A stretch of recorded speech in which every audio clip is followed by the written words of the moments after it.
Voilà. Excellent. Donc, voilà, merci beaucoup de votre participation. On est vraiment très enthousiastes à la venue de l'événement dans moins de 2 semaines. Ça arrive très vite. On est vraiment très fébrile. Jusqu'à maintenant, on ne sait pas exactement de quoi va avoir l'air la météo, mais on reste assez confiant et positif que le pire est derrière nous et qu'on va avoir de la chance pour la prochaine édition de la Virée Nordique pour notre 10e anniversaire. Avant de rentrer dans le vif du sujet concernant vraiment la logistique du marathon de ski et de la journée de la famille, je vais faire quelques messages de manière de teneur plus générale concernant la virée nordique. Puis ensuite, on va aborder différentes questions là, vous concernant qui vont vous aider à bien comprendre comment va se dérouler les activités. Donc, tout d'abord, sachez qu'on est toujours à la recherche de bénévoles pendant la fin de semaine de l'événement. La grosse majorité des postes ont été comblés, mais il nous reste quelques places à pourvoir. Donc, si jamais ça vous intéresse de combiner activité hivernale avec bénévolat, contactez-nous à info@commercialvirénordique.com. On pourra vous expliquer quels sont les postes qui sont encore disponibles. Puis, vous allez voir, ça peut être vraiment une belle façon d'optimiser son week-end avec nous. Ça vous donne une priorité d'inscription pour l'édition 2024. On vous donne une tuque de l'événement. On a beaucoup de plaisir à collaborer tous ensemble avec les bénévoles. Donc, si jamais vous voulez c'est ça, optimiser votre temps, passer même du temps avec vos amis sur un ravitaillement à l'arrivée, vous amuser, puis rendre service à l'événement, ça serait vraiment super apprécié. Donc, envoyez-nous un petit message, puis on pourra vous offrir quelques propositions. Puis également, il y a des places encore disponibles sur quelques activités. Donc, si vous avez des amis qui auraient voulu participer, qui pensaient que c'était complet, sachez qu'il reste encore des places pour la journée de dimanche sur le 30 km, le 18 km et la journée de la famille. Je n'ai pas les chiffres exacts en tête en ce moment, il fallait voir sur le site Internet, mais partagez la bonne nouvelle parce que les inscriptions vont se terminer cette semaine. C'est la dernière semaine pour s'inscrire. Donc, c'est le moment ou jamais de le faire.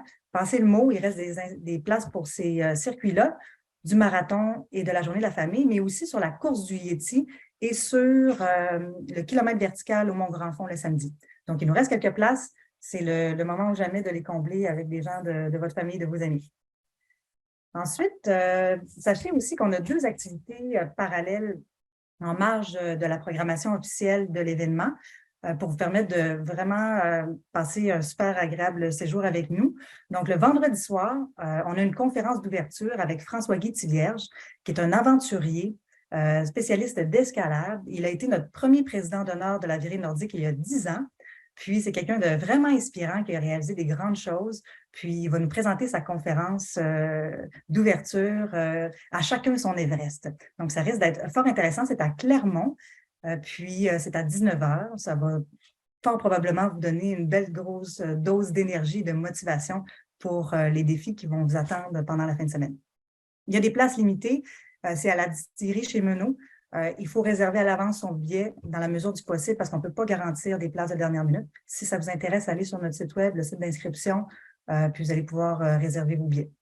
Même chose pour le 5 à 7, l'après-ski du marathon de ski qui a lieu le samedi soir au Café de la Gare.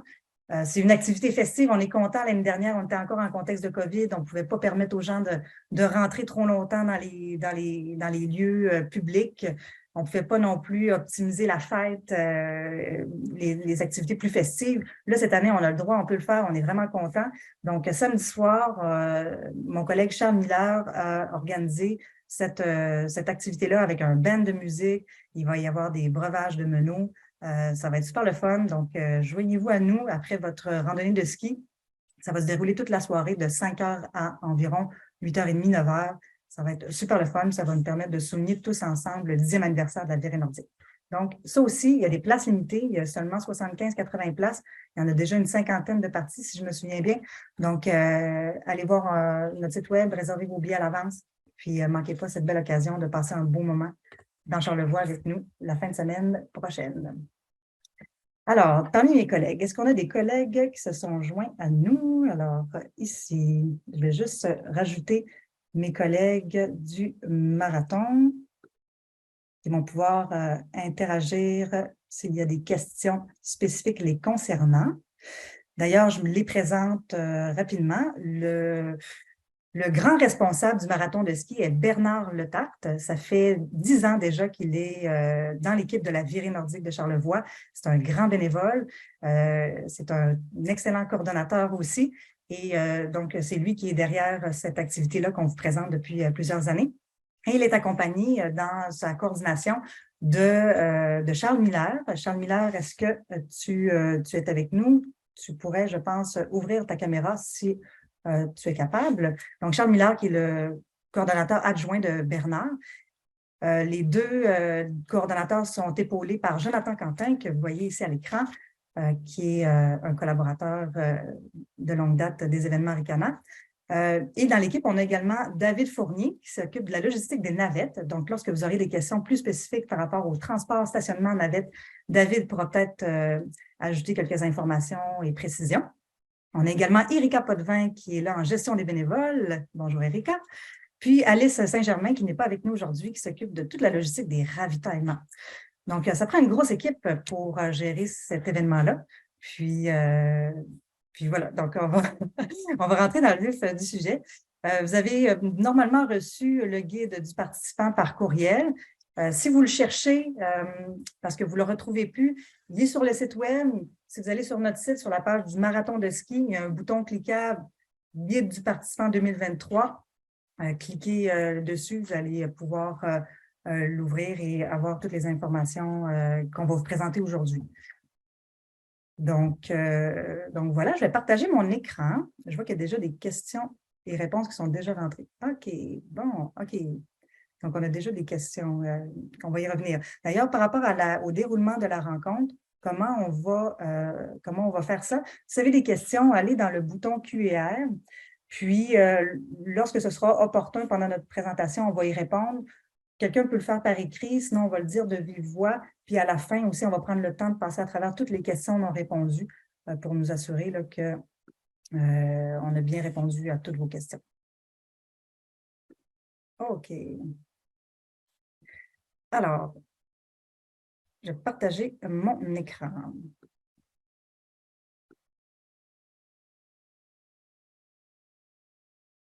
Est-ce que ça fonctionne pour tout le monde? Est-ce que vous voyez bien le guide du marathon de ski?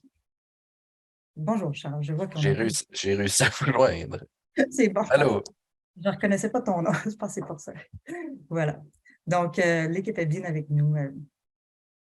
Soulignons que l'activité est présentée par Desjardins, c'est un partenaire important de la virée nordique de Charlevoix. C'est les présentateurs du marathon de ski, on les remercie. C'est vraiment apprécié d'avoir des partenaires de la région qui nous appuient dans nos activités. Donc, dans le guide du participant, dans la première page, vous avez la programmation complète de l'événement. Vous avez toutes les activités qui sont présentées. Comme vous pouvez voir, on est quand même très occupé puis on ne manque pas d'idées pour faire découvrir Charlevoix en hiver. Vous avez le mot des fondateurs, Daniel Ouellette, Jean-Luc Dupuis. La présentation aussi de nos deux coordonnateurs du marathon que je vous ai présenté brièvement tout à l'heure, donc Charles Miller, Bernard Letarte. Et je sens que mon ordinateur est un petit peu lent, je suis désolée. Alors, une chose importante à savoir, en fait, pour commencer, c'est qui vous concerne pour la très grande majorité, en fait, la grosse majorité d'entre vous, c'est les navettes. Puis on reçoit quand même beaucoup de questions par rapport à ça. Donc, on va y revenir tantôt dans le détail, mais sachez, pour ceux qui n'avaient pas vu l'information passer, qu'il est obligatoire cette année de s'inscrire à la navette. Donc, sur le site web, encore une fois, sur la page du marathon de ski, vous avez les deux liens pour les navettes du samedi et du dimanche. Vous devez vous inscrire obligatoirement avant ce dimanche 12 février. Pourquoi on vous demande de vous inscrire à l'avance? C'est qu'on doit planifier exactement le bon nombre d'autobus aux différents endroits. Et évidemment, on ne veut pas oublier personne nulle part. Donc, vraiment, vraiment important. Puis idéalement, mais en fait, pas idéalement, en fait, il n'y aura pas de changement. Donc, une fois que vous avez inscrit votre choix de navette, on ne fera pas de changement. Là. Vous ne pouvez pas changer d'idée. Donc, soyez vraiment sûr et certain de votre logistique avant de vous inscrire à la navette. Ça va éviter beaucoup de va-et-vient au niveau des communications. Puis, donc, dans le guide du participant, vous avez des pages sur les différentes épreuves. La première page concerne le 60 km. D'ailleurs, on est curieux, est-ce qu'il y a des gens dans la salle qui font le 60 km? Vous n'êtes pas nombreux, c'est réservé à un petit nombre de skieurs aguerris. Levez la main dans le chat, on est curieux de vous connaître. On a une quarantaine de participants qui vont s'élancer sur ce parcours signature du 10e anniversaire qui part de Petite-Rivière-Saint-François et qui va se continuer jusqu'à la Malbaie. Pour le 60 km, il y a une remise des dossards. En fait, pour le 60 km et le 43 km, il y a une remise de dossards le vendredi soir à Baie-Saint-Paul, à l'hôtel Le Germain. Donc ça va vous permettre, pour ceux qui peuvent aller chercher leur dossard le vendredi, ça va vous permettre d'éviter la cohue du samedi matin. Ça va vous permettre d'arriver sur le site pour prendre le départ déjà prêt et détendu, si on veut. Donc, ça peut être une bonne chose de venir récupérer votre dossard le vendredi soir. En tout cas, on l'encourage fortement si c'est possible pour vous. On va vous demander une carte d'identité. Puis, c'est vraiment spécifiquement pour le 43 km et le 60 km. Les autres distances, vous ne pouvez pas venir récupérer votre dossard le vendredi. C'est important de le noter. Le départ de la navette pour le 60 km se fait le samedi matin et le départ va se faire aux alentours de 6h30. Sur chacune des pages, vous allez voir un encadré ici qui indique le temps limite pour passer au ravitaillement. On a mis à ces heures-là cette année, en fait, on les avait déjà, mais on ne mettait pas beaucoup d'emphase là-dessus les années passées, mais cette année, on juge que c'est important. On vous invite à bien gérer votre temps de déplacement pour ne pas trop prendre de retard. Pourquoi? Parce qu'on a des bénévoles au ravitaillement, on a de la sécurité sur le parcours, il peut faire froid pour ces gens-là qui sont sur le parcours. Donc, on veut s'assurer que vous ne preniez pas trop de retard. Mais selon nos prévisions, si vous partez à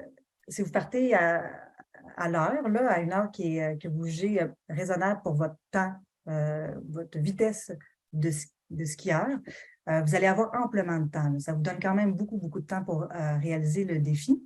Mais peut-être que si vous jugez que vous êtes un skieur plutôt lent, vous allez préférer partir plus tôt, particulièrement pour le 43 km et le 30 km. Vous allez particulièrement vouloir partir plus tôt pour avoir plus de temps pour prendre des pauses au ravitaillement, prendre des photos ou simplement aller moins vite tout au long du parcours. Donc, c'est quand même important. Par contre, on va se laisser une marge de manœuvre en fonction de la météo, évidemment, puis de la réalité sur place. Donc, évidemment, on ne veut pas nuire à votre expérience. Puis, dans le monde idéal, nous, on aimerait que tout le monde finisse la randonnée.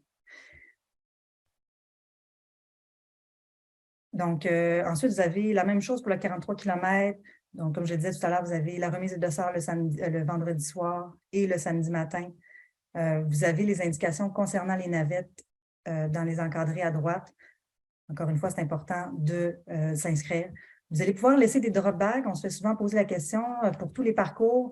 Sur la ligne de départ, vous allez pouvoir laisser un drop bag, un sac avec des vêtements que vous avez amenés en trop ou des choses que vous avez amenées en trop jusqu'au départ. Vous allez pouvoir l'identifier avec une étiquette qu'on va vous donner et on va ramener ça à l'arrivée à la Malbaie.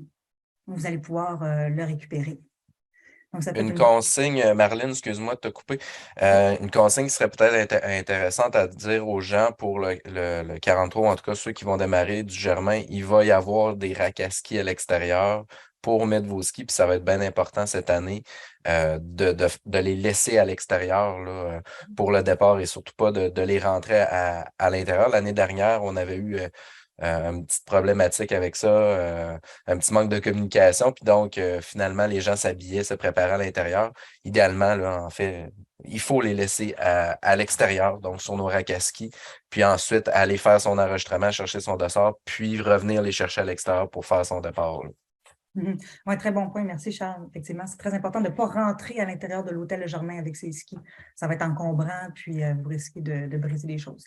Puis, peut-être un détail par rapport à ça, le départ se fait en arrière de l'hôtel Le Germain. Vous allez être guidé sur place, mais c'est derrière l'hôtel que vous allez pouvoir vous aligner pour prendre votre départ. Et c'est proche de la ligne de départ que quelqu'un va être présent avec un camion pour récupérer votre sac drop bag. Le sac drop bag est aussi intéressant et important pour les vêtements que vous voudriez avoir à l'arrivée pour vous changer. Vous allez arriver probablement en sueur, donc vous allez avoir froid. Ça va être, votre drop bag va vous servir, va vous permettre de vous réchauffer, de vous changer à l'arrivée. Stationnement à Baie-Saint-Paul, dans le fond, pour ceux qui arrivent sans la navette le samedi matin, vous pouvez vous stationner le long de la gare qui est juste à côté de l'hôtel Le Germain. Il y a une carte à la fin du guide, on va y arriver tout à l'heure, qui montre l'emplacement des stationnements. Il va y avoir des bénévoles sur place pour vous guider. Donc, ça devrait bien se dérouler. Puis, sinon, les autres, vous allez prendre la navette à partir de la Malbaie. Est-ce qu'il y a des choses à dire par rapport à peut-être le départ du 43 et du 60 km? Est-ce qu'il y a des choses qu'on pourrait préciser? La boutique va être en place à votre arrivée si jamais vous voulez vous procurer soit la tuque ou des bandeaux de la virée nordique. Cette année, pour le 10e anniversaire, on vous donne un petit verre EcoCup à l'image de la virée nordique. C'est un verre de 6 onces. Donc, c'est un petit verre qui va être pratique pour vous au ravitaillement pour vous servir des liquides chauds ou froids. Donc, ce n'est pas des verres pliables, c'est un verre dur, là, si on peut dire ça comme ça. Puis, mais il va être très pratique pour pouvoir vous servir parce qu'il n'y a aucune vaisselle au ravitaillement. Je préciserais peut-être juste pour l'heure de départ, là, qui est du 43, qui est à 7h30, si je me souviens bien, de l'hôtel Germain. Là. On sait que, évidemment, quand on se prépare pour une épreuve comme ça, on a hâte de partir, puis on veut partir souvent les premiers, là, question pour les dépassements et tout ça. Il y en a qui sont super rapides aussi. Donc, s'il vous plaît, là, pas. En fait, c'est ça, c'est à partir de 8h, pas 7h30. C'est bien important de ne pas partir avant l'heure de départ qu'on indique. Puis il va y avoir quelque chose de toute manière bien indiqué là, pour bloquer puis pas être en mesure de démarrer avant. Parce qu'il faut comprendre notre équipe de logistique, il y a des gens qui tracent le parcours avant. Ça peut avoir beaucoup d'incidence pour nous de quitter avant. Donc, on vous prierait là, de respecter cette heure-là.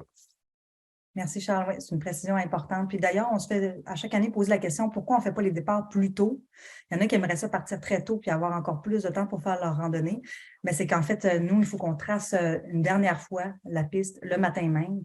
Puis ça prend quand même du temps. Donc, et c'est fait avec des gens bénévoles, les gens de la région. Et puis voilà, donc pour être capable d'être en mesure de tout faire ça avant votre départ, on n'a pas le choix de commencer à 8 heures.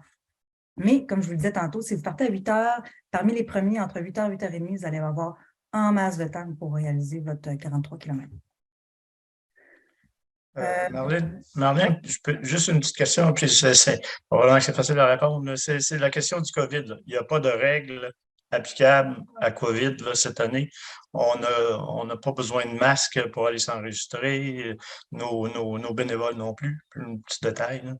Non, c'est une bonne question, Bernard, tu as raison.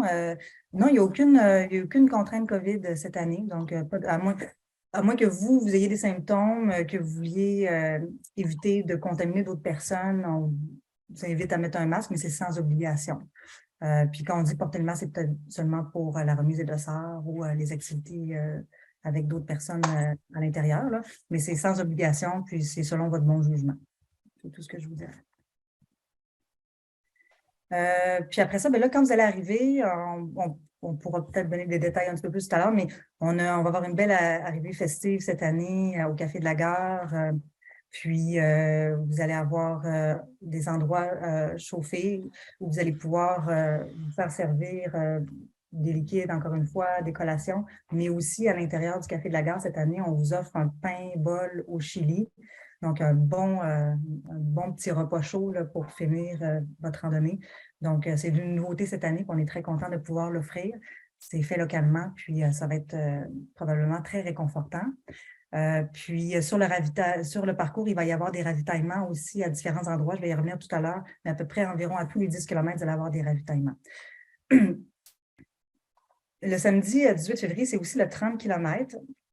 Vous êtes nombreux à faire le 30 km. Il y en a qui le font le samedi, il y en a qui le font le dimanche. Ceux qui se sont inscrits pour le dimanche, vous ne pouvez pas changer pour le samedi. Le samedi, on est vraiment complet. On a beaucoup de participants sur le 43 km et le 30 km.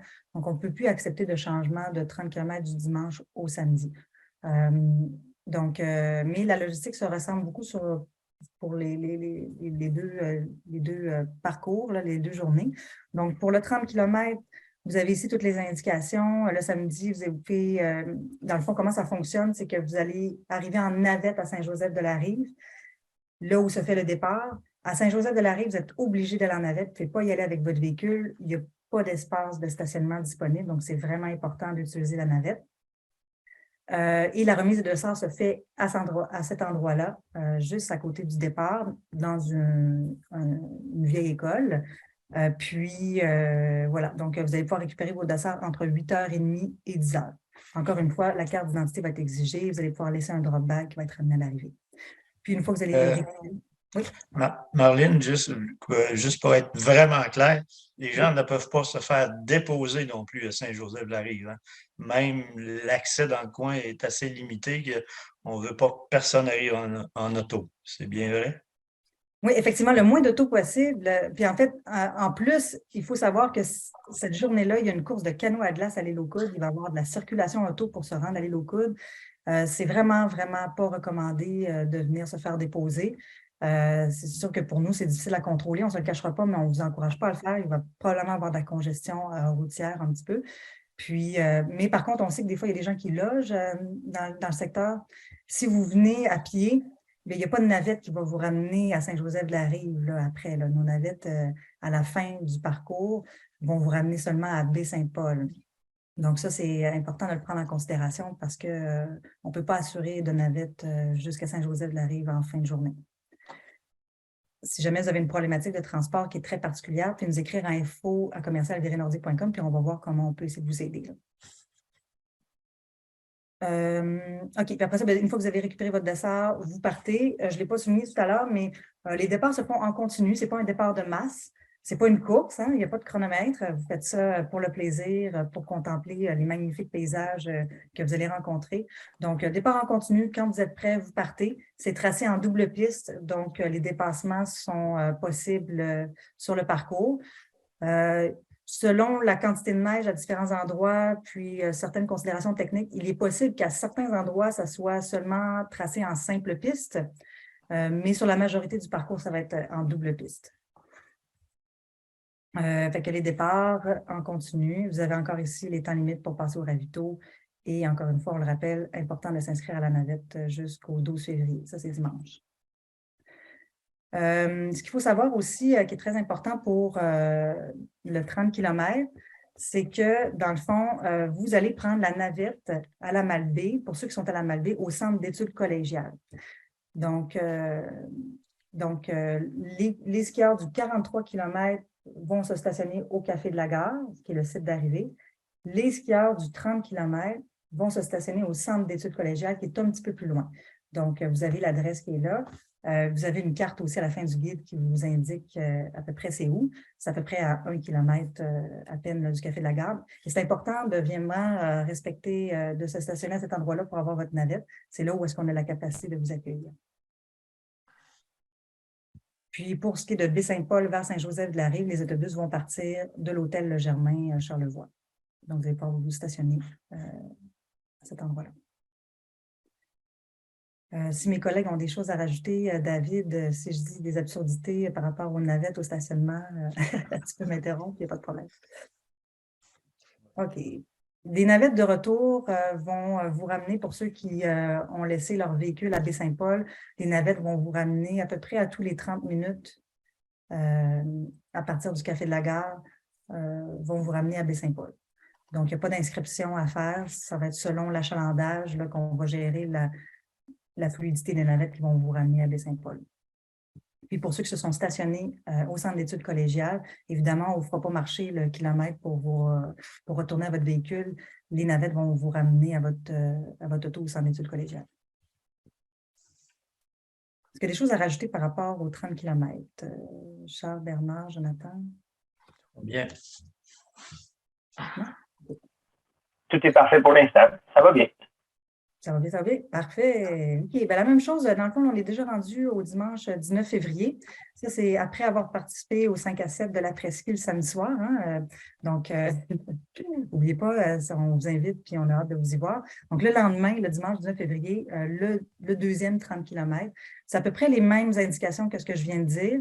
L'horaire est peut-être un petit peu différent, là, mais à peine. Fiez-vous à ce qui est inscrit là, dans le guide du participant, c'est important. Mais sinon, là, les indications que je viens de vous donner par rapport aux 30 km du samedi là, se ressemblent quand même pas mal. Est-ce qu'il y a des choses à rajouter, David, ou des choses à spécifier? Oui, j'aurais peut-être une petite spécification. Au niveau des navettes du 30 km pour le dimanche, vous allez voir dans le guide, c'est un petit peu différent de la façon que c'est inscrit. En fait, on a écrit navette à 8h30. Ce qui arrive, c'est qu'il n'y a pas assez de participants, selon nos prédictions, qui partent de la Malbaie pour avoir 2 navettes. Donc, il y en aurait seulement une qui part, puis elle va partir à 8h30. Fait que c'est important d'être là pour 8h30 là, parce que ça va être dur pour nous de confirmer exactement si tout le monde est là. Donc, un seul départ, 8h30. Super. Oui, merci David, c'est important de le souligner, effectivement. La plupart des départs. David, tandis que tu as la parole, j'attire ton attention sur une question là, qui est à savoir s'il est permis de manger pendant les navettes. En fait, bon, je ne crois pas qu'il va y avoir de grosses disciplines nécessairement qui va être fait dans les navettes, mais c'est quand même important de respecter bon, les autobus qui doivent rester propres. Je pense que pour ce qui est de grignoter peut-être dans l'autobus, il n'y a pas de problème. Là. C'est peut-être juste de faire attention que les breuvages, puis de rester respectueux là, avec l'autobus, mais pas de gros repas, peut-être plus des collations. Ne pas laisser de déchets, de ramasser les graines, des choses comme ça. Effectivement. Petite question concernant les navettes, effectivement. Les skis vont aller en dessous de l'autobus et pas de ski dans la navette? Non, c'est le contraire. On va. OK. Donc, Merci. c'est bon. Non, mais oui, en fait, on vous invite à rentrer avec vos skis dans l'autobus. Pourquoi? Parce que quand on met ça dans la soute, en dessous, là, dans les racks à bagages, c'est que là, les skis se mélangent. Après ça devient. Il y a déjà arrivé des situations où les gens ont mêlé leurs skis avec d'autres participants. Donc, gardez vos skis avec vous. Évidemment, tenez-les bien en main, puis soyez prudents avec les gens qui sont autour pour ne pas leur faire de mal avec vos bâtons et vos skis, là, mais ça va être beaucoup plus simple si vous les gardez avec vous dans les navettes. Je ne sais pas si tu veux continuer à prendre des questions en direct là, par rapport aux navettes. Il y en a 2 autres qui viennent d'apparaître. Ah, il y en a une qui a été retirée. On dit pour le 30 km du samedi, on ne se souvenait pas qu'on pouvait choisir l'heure de la navette. Est-ce que les navettes quitteront la Malbaie en même temps? Je vais répondre à la question. En fait, c'est pas qu'on peut choisir l'heure de la navette, c'est que nous, on doit planifier plusieurs navettes. Donc, dans le guide, vous allez voir les navettes partent entre 8 et 9 heures, puis on a marqué des autobus partiront tous les 20 à 30 minutes. Donc, selon l'achalandage, dès qu'un autobus va être plein, elle va partir. Puis nous autres, on contrôle aussi le départ des autobus pour pas que tout le monde arrive en même temps sur les lieux du départ de la course. Donc, il n'y a pas à choisir le départ, l'heure exacte du départ de votre autobus, mais il va y avoir une navette qui va partir à toutes les 20 à 30 minutes entre 8 et 9 heures. Juste pour rajouter quelque chose sur ce que tu viens de dire, David, parce que je trouve que c'est important de le souligner, c'est que on va vraiment essayer d'étaler les autobus dans le temps pour assurer une fluidité à la remise des desserts à Saint-Joseph-de-la-Rive et pour le départ sur le parcours. Donc, si, par exemple, il y a une navette qui se remplit rapidement en premier, elle va partir. Ça se pourrait que la deuxième, même si elle se remplit rapidement, elle attende un peu avant de quitter. Question d'assurer une plus grande fluidité le reste de la journée. Mais on ne fera pas attendre très longtemps. Ça va peut-être être une 15-20 minutes maximum. Est-ce que c'est bon, ça? Je ne dis pas trop de niaiseries. Non, Oui, non, c'est très bien. C'est très bien. Dites-moi là, si vous voulez qu'on fasse une petite pause de questions, si tu veux poursuivre, Marlène, avec ce que tu voulais. Il y avait une autre question sur les navettes. Je ne sais pas si je vous la laisse lire ou j'en fais encore la lecture. Je peux y répondre. C'est Véronique, Jonathan, qui est... Oui, tout à fait. Bon, j'étais en train d'écrire un message, mais Véronique, on a eu la demande de plusieurs là, pour la navette en soirée. On est en train de discuter avec le transporteur, là, essayer de trouver peut-être quelque chose qu'on pourrait faire pour effectivement ramener les personnes qui vont rester à la soirée à Baie-Saint-Paul. Il n'y a rien de confirmé pour le moment, fait que ça va être de suivre nos communications là, dans les prochains jours. Là, on va être capable de déterminer si on est capable d'avoir une navette et vous confirmer l'heure en même temps. C'est bon. On nous demande aussi s'il y a des toilettes au départ du 30 kg à Saint-Joseph-de-la-Rive. Ben, en fait, oui, il y a des toilettes à tous les départs et à tous les ravitaillements. Donc, parfois, ça va être des toilettes chimiques sur le ravitaillement, par exemple à Cap-aux-Oies et à Sainte-Irénée. Mais parfois, ça va être des toilettes intérieures, comme par exemple à Saint-Joseph-de-la-Rive, là, dans le bâtiment de l'ancienne école. Si on continue pour le dimanche 19 février, le 18 km, et là, on dit 18 km, mais ce n'est pas scientifique. Hein? Est-ce que c'est 17,5, 17,4? En tout cas, les Les montres ne sont jamais pareilles. Et c'est un nouveau parcours qu'on a depuis l'année dernière. Donc, ça devrait tourner autour de 18 km.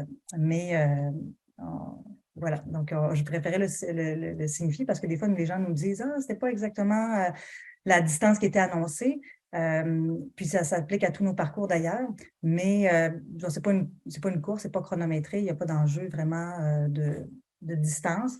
On essaie d'être le plus précis possible. Des fois, ça va varier en fonction de différents paramètres, mais dans le fond, c'est un approximatif. Marlene, concernant effectivement la signalisation, on a une signalisation au kilomètre sur le parcours. Les gens, autant que possible, effectivement, se rappellent où ils sont rendus, ne serait-ce que au cas où, effectivement, il y aurait un incident pour être capable, effectivement, de se localiser. Ces kilomètres-là, évidemment, là aussi, sont posés en fonction des compteurs sur nos appareils, sur nos motoneiges. Alors, c'est pas aussi précis, évidemment, que ça pourrait l'être ailleurs. Alors, il faut prendre ça en considération. Donc, essayez de vous rappeler et de vous souvenir au fur et à mesure de où vous êtes pour être capable de signifier effectivement vos localisations au besoin. C'est bon, ça, c'est un bon point, effectivement. Donc, si jamais il arrive un pépin, vous savez que vous êtes proche du kilomètre 11, par exemple, vous allez être capable de téléphoner ou d'aviser la sécurité de l'événement, qu'il y a l'endroit précis où il y a de l'aide qui est requise. Fait que ça, c'est super. Merci, Bernard, de la précision. Je vais continuer sur le 18 février, le 18 km, puis ensuite, on va pouvoir aborder les questions générales par rapport aux différents parcours. Le 18 km, ce qui est important à savoir, qui est particulier, c'est qu'à Cap-aux-Oies, il n'y a pas de lieu d'accueil comme à Saint-Joseph-de-la-Rive, c'est vraiment un bord de plage. Donc, la remise de dossard se fait avant de rentrer dans les navettes. Et là, encore une fois, on vous invite, pour ceux qui partent de la Malbaie, à vous stationner au centre d'études collégiales. Encore une fois, vous avez la carte dans le guide du participant pour vous situer, puis vous avez l'adresse aussi qui est indiquée. Donc, vous allez avoir la remise des dossards à cet endroit-là également. Même chose à Baie-Saint-Paul, la remise des dossards va se faire à l'hôtel Le Germain avant de rentrer dans la navette qui va vous amener à Cap-aux-Oies. La navette est obligatoire aussi pour le 18 km. C'est tout petit, le départ 18 km, il n'y a pas de place à accueillir des véhicules et à stationner les autos. Donc, vraiment très important de vous inscrire à la navette avant le 12 février. Ensuite, une note importante, il faut savoir que si les conditions météo sont défavorables, le parcours de 18 km pourrait être modifié. Si jamais il y a une grosse tempête de neige la veille ou le matin même, ou c'est très glissant ou du verglas ou des choses comme ça, on pourrait prendre une décision pour modifier le tracé. Là, pour l'instant, la météo, on la suit quand même un peu, puis ça s'annonce assez favorable. Mais sachez qu'on pourrait envoyer des communications liées à la météo dans les jours qui précèdent l'événement. Soyez à l'affût des communications qu'on va envoyer par courriel via notamment Race Roster, la plateforme d'inscription. Et ça va être des messages de dernière heure là, pour vous aviser si jamais il y a des changements importants. On ne le souhaite pas, évidemment. Mais l'hiver, hein, c'est ça, c'est un défi d'organiser des événements l'hiver avec la météo. Donc, on a toujours cette épée de Damoclès au-dessus de notre tête là, qui peut venir des fois changer la donne. Donc, vous avez l'horaire de la remise des dossards aux différents endroits que j'ai mentionnés tout à l'heure. Encore une fois, vous allez pouvoir laisser votre drop bag et c'est le même fonctionnement que pour les autres distances que j'ai mentionnées tout à l'heure par rapport aux navettes, au temps limité au ravito, etc., etc. Puis finalement, bon, ça c'est pour les différents parcours. La journée de la famille, je vais y revenir plus précisément tout à l'heure. Vous avez un résumé de l'horaire ici, un petit rappel là, des heures importantes à se souvenir, si jamais vous avez besoin. Puis voilà. Donc là, ce qu'il faut savoir, ce qui est très important et qui s'applique à tout le monde, c'est que bon, c'est un parcours qui est tracé seulement une fois dans l'année. Hein. Ce n'est pas un centre de ski de fond. Donc, c'est sûr qu'on n'a pas la qualité du traçage qu'on peut retrouver au Mont-Sainte-Anne, par exemple. Donc, il faut vraiment s'attendre à faire vraiment une randonnée. Donc, puis être ouvert là, à ce que ça ne soit pas parfait tout le temps. Ça se peut qu'il y ait des sections qui soient un petit peu c'est ça, un peu plus sauvage. Je ne sais pas comment exprimer ça, avec quel mot, mais bon. Donc, mais généralement, ça se passe très bien, puis les gens ont une super belle expérience. Mais si vous veniez pour faire un record de parcours avec une vitesse incroyable, puis une super qualité de traçage, ça se peut que vous soyez un petit peu déçus, parce que ce n'est pas ça le but de l'activité. On a indiqué ici donc la vitesse de randonnée. On vous rappelle que c'est participatif non chronométré, mais on vous invite vraiment à prendre le départ, donc la navette, le départ en fonction du temps que vous pensez avoir besoin. Si vous êtes un skieur relativement lent, partez plus tôt, vous allez être moins stressé, vous allez avoir toute la journée. Puis si vous êtes un skieur plus rapide, permettez-vous de partir un petit peu plus tard. De toute façon, les dépassements se font bien avec le traçage en double piste. Comme je le disais tout à l'heure, il y a des toilettes qui vont être disponibles à tous les ravitaillements, à l'arrivée, sur les départs aussi. Vous allez pouvoir laisser vos effets personnels, comme je le disais tout à l'heure, etc. Matériel obligatoire. Donc, vous êtes en bordure de fleuve, les accès sont relativement limités. On vous invite à être autonome le plus possible au niveau des vêtements pour pallier aux changements météorologiques qui peuvent survenir en cours de journée. Ça peut être très venteux sur le bord de fleuve. La température peut changer entre le matin et l'après-midi. Donc, soyez prêts à pouvoir rajouter ou enlever des couches. C'est vraiment super important.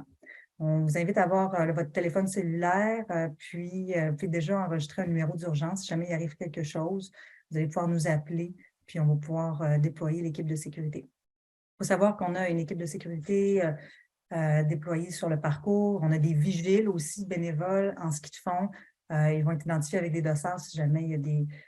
ça va être nos yeux et nos oreilles sur le parcours. Ils vont être disponibles aussi pour intervenir si jamais il y a des situations plus problématiques. Donc, et des fermeurs de parcours aussi pour s'assurer que tout le monde rentre au bercail. Donc, on est bien sérieux au niveau de la sécurité. On veut que ça se déroule bien. Puis, donc, vous pouvez être confiant que vous êtes en bonne main là, pendant le marathon de ski. Donc, enregistrez le numéro d'urgence. Ravitaillement, il va y avoir des boissons froides et chaudes le long du parcours. Mais on vous demande d'apporter vos verres ou tasses réutilisables. En fait, comme je le disais tout à l'heure, vous allez avoir déjà le verre qu'on va vous donner, mais si vous en voulez un autre, vous pouvez l'apporter aussi. Puis, par rapport au ravitaillement, ce que je peux souligner, c'est que on vous invite à amener vos choses que vous aimez manger. Ce n'est pas un buffet à volonté au ravitaillement. On donne des petites bouchées pour vous donner de l'énergie, puis vous faire goûter des produits locaux, puis rendre ça sympathique, mais on ne peut pas vous nourrir à tous les ravitaillements avec... ça serait des quantités énormes de nourriture qu'il faudrait déployer. Donc, on prévoit 1 à 2 bouchées au ravitaillement environ par personne. Donc, évidemment, là, si vous pensez passer la journée sur le parcours, amenez-vous des bartendes, des choses à grignoter. Il y en a qui se sont déjà mis des sandwichs, des choses comme ça. Le ravitaillement n'est pas un repas en soi. C'est vraiment pour venir égayer votre randonnée puis rendre ça plus agréable. Coupez-moi, les amis, si j'oublie des choses. Oui, tandis qu'on est dans le ravitaillement, j'ai une question ici là, de Stéphanie qui demande si sa famille peut passer au ravito pour lui faire un coucou pendant son parcours. Oh, OK. C'est la première fois qu'on se fait poser cette question-là, je pense. Bernard, qu'est-ce que tu en penses? Je vous rappelle que l'endroit à Saint-Joseph-de-la-Rive est pas mal restreint en termes d'espace. Cap-aux-Oies, c'est difficilement accessible. Alors qu'à Saint-Irénée, c'est peut-être un peu plus facile, stationner sur le bord de la route. Puis de toute façon, vous avez une vue sur la voie ferrée là, qui est quand même sur plusieurs kilomètres. Alors, allez-y, mais à Saint-Irénée, je dirais pas trop de problème. Pour les 2 autres, je ne l'encouragerais pas. Puis à Saint-Irénée, vous voyez un peu l'achalandage. Là.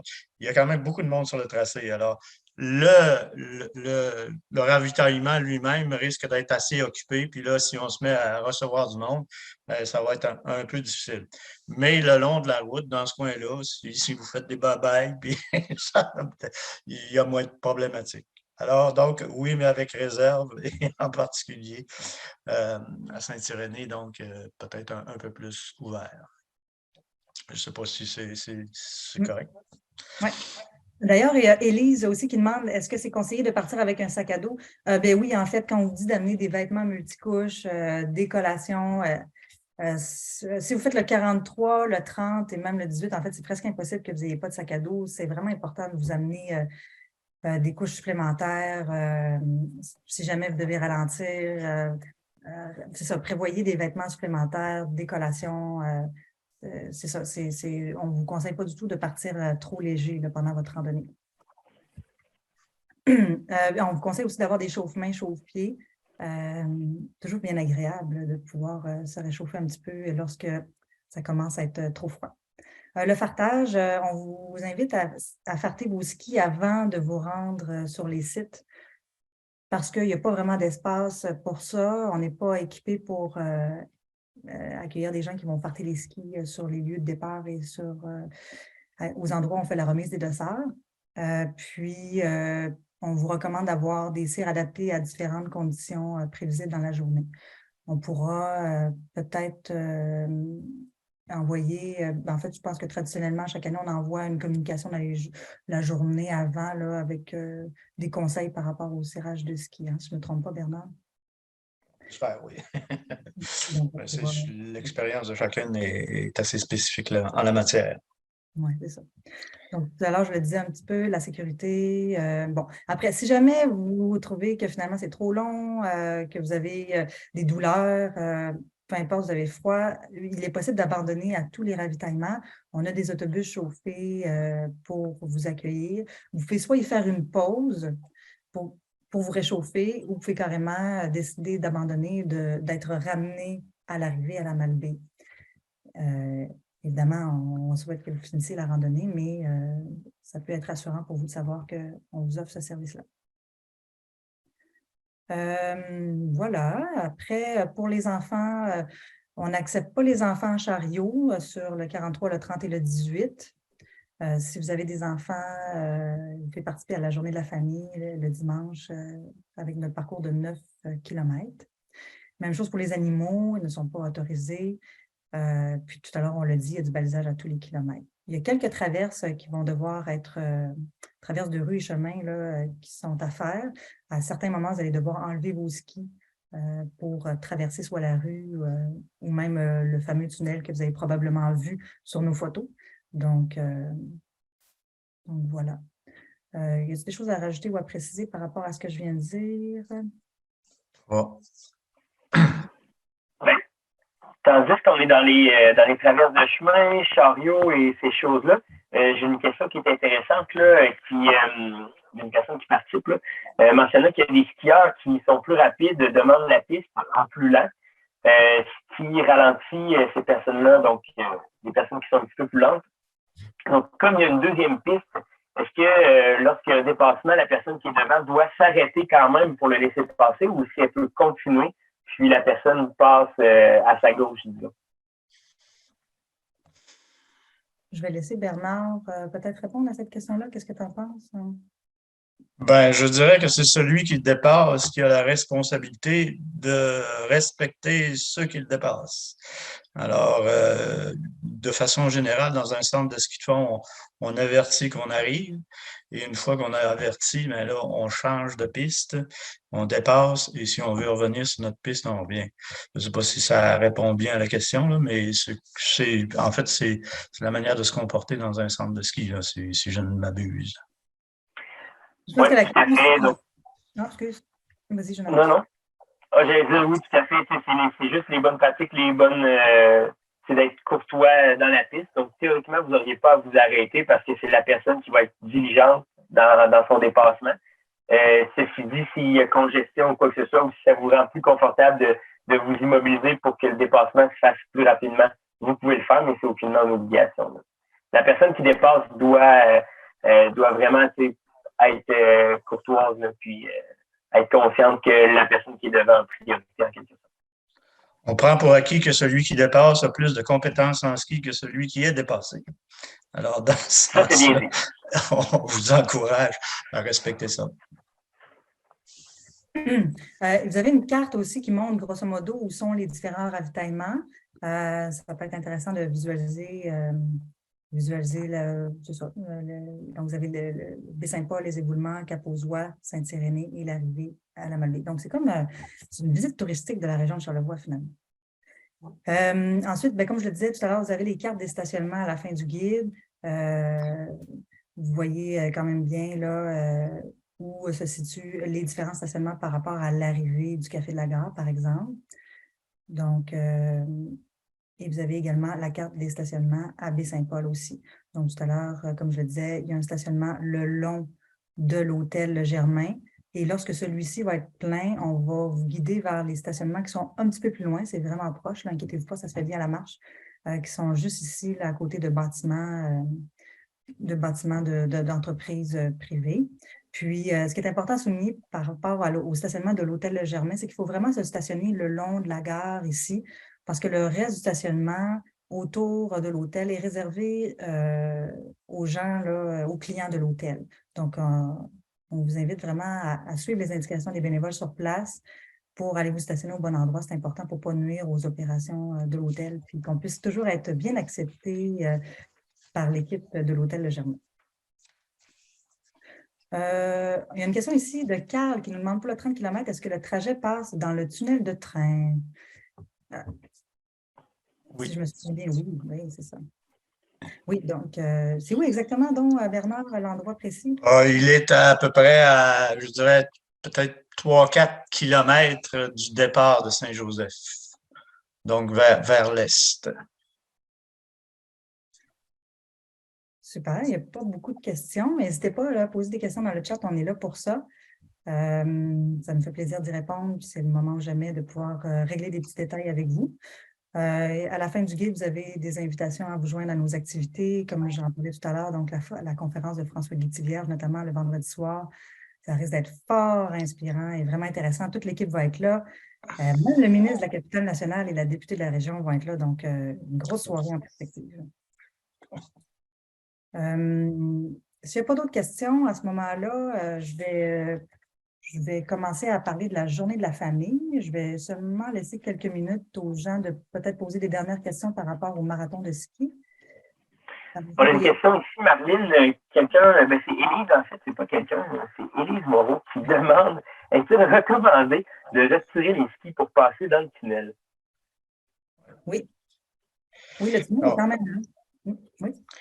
On ne sait pas quelle capacité on va avoir à mettre de la neige. Des fois, s'il y en a beaucoup, puis que nos opérateurs ont un peu de temps, ils vont peut-être en mettre, mais fondamentalement, je pense qu'il faut prévoir enlever ces skis. C'est d'ailleurs pour la sécurité des gens, c'est quand même un endroit assez spécial. Là. Alors, il faut prévoir être capable de les enlever.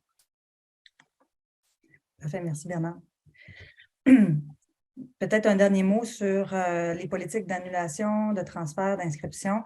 Sachez que les inscriptions sont non remboursables. Donc, peu importe la raison, on ne fait pas de remboursement des inscriptions pour plein de raisons. Parce que bon, l'événement a une capacité limitée, parce que la plupart des parcours sont pleins depuis longtemps. Puis, il y a des enjeux, évidemment, budgétaires, organisationnels, logistiques. Donc, on ne peut pas se permettre de faire des remboursements de nos inscriptions. Par contre, vous pouvez les transférer à d'autres participants si jamais vous ne pouvez pas venir. Vous pouvez trouver quelqu'un pour vous remplacer. Et ça, vous pouvez le faire jusqu'à 3 jours avant l'événement en nous contactant à info@commercial-nordique.com. Voilà, voilà. Est-ce qu'il y a des choses à rajouter avant qu'on commence à parler de la journée de la famille? Charles, Bernard, Jonathan, David? Je pense que c'est un très bon guide du participant. Oui, c'est ça. C'est très complet. Merci, Marlène. Puis si jamais il y a des questions, n'hésitez pas. On va rester quand même présent. Mettez ça dans le chat. Puis on pourra peut-être vous répondre pour que la présentation continue sur le défi de la famille. On pourra vous répondre textuellement là, à vos questions. Oui, effectivement. Bon point. OK, bon, mais c'est super. Donc, à ce moment-là, je vais partager l'autre guide ici. Donc, la journée de la famille, il reste encore des places pour ceux qui auraient des amis qui voudraient se joindre à vous. C'est vraiment super agréable. Donc, c'est la journée de la famille, il y a 2 volets. Il y a le volet 10 km de ski de fond le long du fleuve, comme les autres parcours qu'on vous a présentés tout à l'heure. Et il y a aussi un volet pour les tout petits, donc les familles avec des enfants en bas âge. On a des activités, des animations prévues sur le site principal pour ces familles-là. Donc, nos responsables de l'activité de la Journée de la famille sont Jérémy Provencher et Joanie Saint-Pierre. Ils ne pouvaient pas se joindre à nous malheureusement aujourd'hui, donc c'est moi qui vais vous faire la présentation. Ce qu'il faut savoir, c'est que les dossards vont être distribués au Café de la Gare à la Malbaie entre 9h15 et 10h30. Encore une fois, la carte d'identité va être nécessaire. Et vous allez devoir prendre une navette pour vous rendre au départ qui est à Saint-Irénée. Puis, vous allez pouvoir vous stationner près du Café de la Gare aussi. On priorise les familles là, pour se stationner près du Café de la Gare pour faciliter votre logistique avec les enfants. Évidemment, on peut participer au parcours famille sans enfants aussi. Là. Donc, on appelle ça le parcours famille parce que cette année, on a des participants entre 2 et 89 ans. Donc, c'est vraiment un parcours qui est accessible à un très grand nombre de personnes. Le départ se fait entre 10h et 11h et on prévoit entre 1 à 3 heures pour compléter le parcours. Tout au long du parcours, on va avoir un quiz devinette. Donc, à tous les kilomètres, vous allez avoir des questions devinettes, oui, on va appeler ça comme ça, de fait par Timousse dans la brousse, qui vont vous permettre de vous creuser un peu les méninges en faisant du ski puis passer le temps avec vos enfants peut-être un peu plus rapidement. Donc, vous allez voir, c'est rigolo, c'est amusant. À l'arrivée, vous allez avoir de l'animation. On a un animateur qui est là d'ailleurs les 2 journées. Pierre Beauchesne, qui est le samedi et dimanche, il va dynamiser l'arrivée. On va avoir de la musique. On va avoir 2 mascottes qui vont être là aussi à l'arrivée, la mascotte Perle du Manoir Richelieu. Et, j'ai-tu le droit de le dire, l'autre mascotte? C'est-tu un secret de Polichinelle? Et une autre mascotte qui va être présente aussi, une surprise de la Virée Nordique. On va avoir un espace de jeu de décathlon, qui est le présentateur de la Virée Nordique. On va avoir des jeux sur le site principal. On espère qu'il va faire beau, que ça ne soit pas trop venteux pour qu'on puisse bien en profiter. Vous allez pouvoir faire de la bannique à faire griller sur le feu. Il va y avoir un parcours en raquettes et de ski de fond, un tout petit parcours de raquettes et ski de fond pour les tout petits, avec prêt gratuit de raquettes et de ski de fond pour les enfants de 6 ans et moins. Les enfants qui réalisent le parcours famille vont recevoir une médaille en chocolat préparée par la chocolaterie du village. Voilà, donc je ne sais pas s'il y a d'autres choses à dire par rapport à la Journée de la famille. La Journée de la famille, quand vous allez arriver pour la remise des dossards, on va vous donner des collations à ce moment-là. Donc, il n'y a pas de ravitaillement sur le parcours famille. On vous invite à être autonome, encore une fois. Amenez-vous plus de vêtements que passé. Surtout pour les enfants, c'est vraiment très important. Mais à la remise des dossards, vous allez pouvoir vous prendre des bartendes, pommes, fromage. On va avoir différentes collations. Vous allez pouvoir prendre ce qui vous intéresse, les mettre dans votre sac à dos. Ça va venir compléter ce que vous allez déjà avoir prévu pour votre randonnée. Vous allez pouvoir laisser des effets personnels aussi avant votre départ qui vont vous permettre de vous changer à votre arrivée. Donc, c'est la même chose là, que pour les parcours que j'ai présentés tout à l'heure. Ce qui est important aussi à savoir, c'est qu'on accepte les chariots sur le parcours famille.